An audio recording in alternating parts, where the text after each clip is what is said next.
Hi, I'm Mr. Minchin and I'm Head of History here at BIS Hanoi, and I'd love to share with you some ideas on how you can support your child's learning at home and give you a perspective on what we do in lessons in school.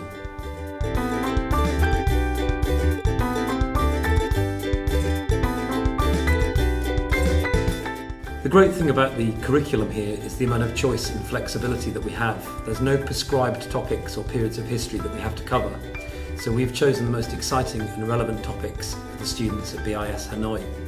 This includes a range of different themes and issues which are pertinent to world history across the time from ancient history all the way up to the 20th century.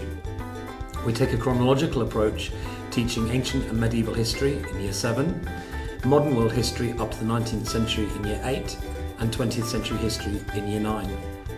Underpinning all of the topics that we cover is the acquisition and development of core thinking and learning skills, including communication, the analysis of continuity and change, and evaluation of cause and consequences.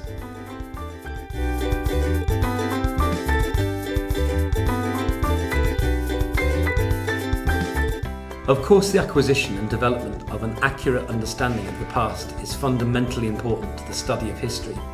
But the same could be said about all subjects. In fact, developing a factual understanding of the past is the easy part. It's the critical thinking that happens afterwards that's more challenging. We use Bloom's taxonomy to employ a number of different critical thinking skills, including analysis and evaluation, in order to ensure that our scheme of work is challenging. We encourage our students to take a creative approach to the study of history, and this is a fundamental part of our planning. For example, in Year 7, when the students have learnt about the Norman conquests of Britain, they have an opportunity to design and build a perfect castle.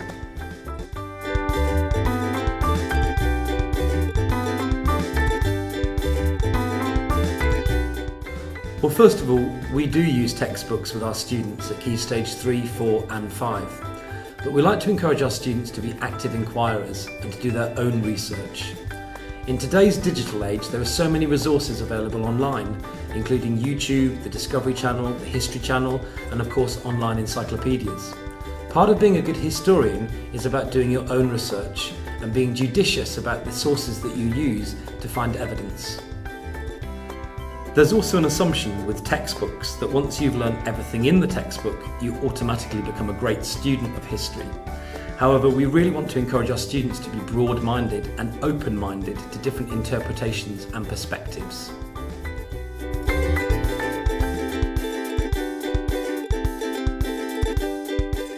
Developing effective learning skills in history often centres around discussing the past, and having conversations about what your child has learnt in school is important. If this can happen in English, so much the better. It's also important to encourage the students to develop their own arguments, interpretations and opinions.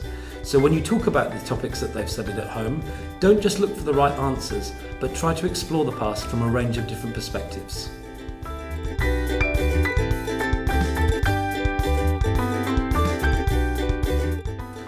Well, there's lots of ways that you can support your child's learning at home.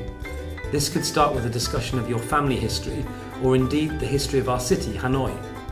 When you go on holiday, you should also make sure that you visit relevant museums, art galleries, and other cultural exhibitions. I hope you found this useful, but if you do have any more questions about what we do in history, or you'd like to find out more about the curriculum, then please get in touch.